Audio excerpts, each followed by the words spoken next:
Hello everyone, welcome to Aman online classes. आज हम discuss करेंगे मध्यकालीन इतिहास। इस वीडियो के अंदर हम दो टॉपिक को कवर करेंगे।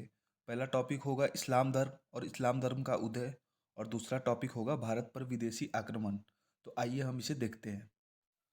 तो आज का हमारा पहला टॉपिक है इस्लाम धर्म का उदय। तो इस्लाम शब्द की बात कर ली जाए तो यह एक अरबी भाषा का शब्द है जिसका अर्थ होता है ईश्वर के प्रति आत्मसमर्पण करना। इस्लाम धर्म के संस्थापक हजरत मोहम्मद साहब थे, जिन्होंने 7वीं शताब्दी में सऊदी अरब में इस्लाम धर्म का स्थापना किया। इनका जन्म हुआ था 570 ईस्वी में। इनकी फैमिली की बात कर ली जाए तो इनके फैमिली पिता थे अब्दुल्ला, माता अमीना, पत्नी खाजिदा, पुत्री फातिमा और दामाद अली थे। इन्होंने 610 ईस्वी में हीरा नामक गुफा, जो कि मक्का में पड़ता है, वहाँ इन्होंने ज्ञान की प्राप्ति की। 16 जुलाई 622 ईस्वी को हजरत मोहम्मद साहब मक्का से मदीना की ओर प्रस्थान किया। इस दिन से इस्लाम धर्म में हिजरी संवत की शुरुआत होती है और इस्लाम धर्म में नए वर्ष के रूप में मनाया जाता है। हिजरी संवत एक कैलेंडर है।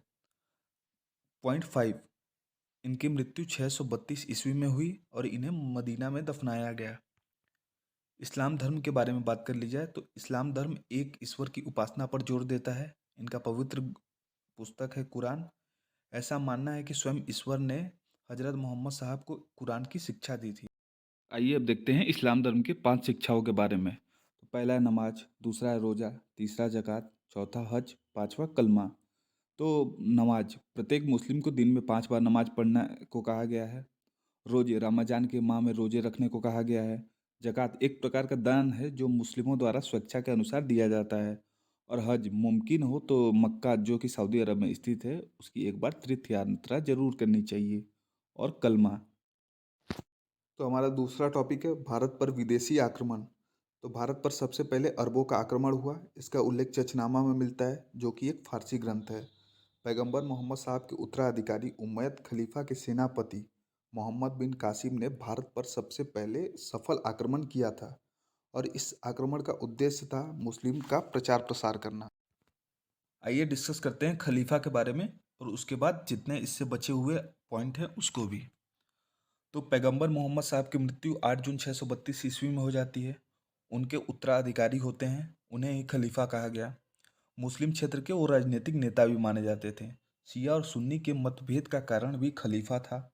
पैगंबर मोहम्मद साहब के रिश्तेदार ही खलीफा बन सकते थे, ऐसा सुन्नी का मानना, शिया का मानना था। और सुन्नी का यह कहना था कि जो इसके लायक होगा वही खलीफा बनेगा। और 632 ईस्वी से जो खलीफा का सिलसिला चला आ रहा था, उसका अंत हुआ 1924 में। उस्मानी साम्राज्य के पतन के कारण मुस्तफ़ा कमल पाशा ने 1924 में इस पद को समाप्त कर दिया। आइए डिस्कस करते हैं आगे के पॉइंट्स को। पॉइंट 3, मोहम्मद बिन कासिम ने 712 ईस्वी में सिंध के मुल्तान नामक जगह पर आक्रमण किया। और मोहम्मद बिन कासिम का मुख्य उद्देश्य था इस्लाम धर्म का प्रचार प्रसार करना और इस्लाम धर्म का विस्तार करना। जिस समय मोहम्मद बिन कासिम ने सिंध पर आक्रमण किया, वहाँ के राजा थे राजा दाहिर, जो कि एक ब्राह्मण वंशीय राजा थे, जिन्होंने सर्वप्रथम सिंध में दिरहम सिक्का व खजूर की खेती, ऊँट पालन की प्रथा स्टार्ट की थी। और मोहम्मद बिन कासिम ने सिंध पर विजय प्राप्त करने के साथ वहाँ जजिया कर लगा दिया। जजिया कर, जो कि एक गैर धार्मिक कर है, उसे हम देखेंगे आने वाले स्लाइड में। तो मोहम्मद बिन कासिम को सिंध पर विजय प्राप्त करने के लिए ईरान के गवर्नर हकीम उल हजाज ने भेजा था। चचनामा के अनुसार मोहम्मद बिन कासिम की हत्या सुलेमान ने करवा दी थी। जिस समय मोहम्मद बिन कासिम ने सिंध पर आक्रमण किया, वहाँ की राजधानी दमिश्क थी। अब देखते हैं जजिया कर के बारे में। जजिया एक प्रकार का धार्मिक कर है। इसे मुस्लिम राज्य में रहने वाले गैर मुस्लिम जनता से वसूल किया जाता था। इस्लामी राज्य में केवल मुसलमानों को रहने की अनुमति थी। यदि कोई गैर मुसलमान रहना चाहे तो उसे जजिया कर देना होता था। तो अब आइए जानते हैं जजिया कर के इतिहास के बारे में। प्रारंभ में जब मोहम्मद बिन कासिम ने इसे लागू किया तो इसे बच्चों, स्त्री, लूले, लंगड़े, अंधे व ब्राह्मणों पर छोड़कर सभी व्यक्तियों पर लागू किया। फिर फिरोज शाह तुगलक ने जजिया कर को ब्राह्मणों पर भी लागू कर दिया। अकबर प्रथम शासक ऐसा था जिसने 1564 में जजिया कर को समाप्त कर दिया। फिर पुनः औरंगजेब ने इसे लागू कर दिया 1674 में। फिर 1713 में फर्रुखसियर ने इसे बंद करवा दिया। और फिर 1717 में इसे पुनः लागू कर दिया। महमूद शाह, जिसने 1719 से लेकर 1748 तक शासन किया, उसने अपने समय पे जजिया कर को वसूलना बंद किया और इस तरह जजिया कर पूरा समाप्त हो गया। यदि हमारा चैनल आपको अच्छा लगा हो तो प्लीज़ लाइक करें और सब्सक्राइब करें। Thank you.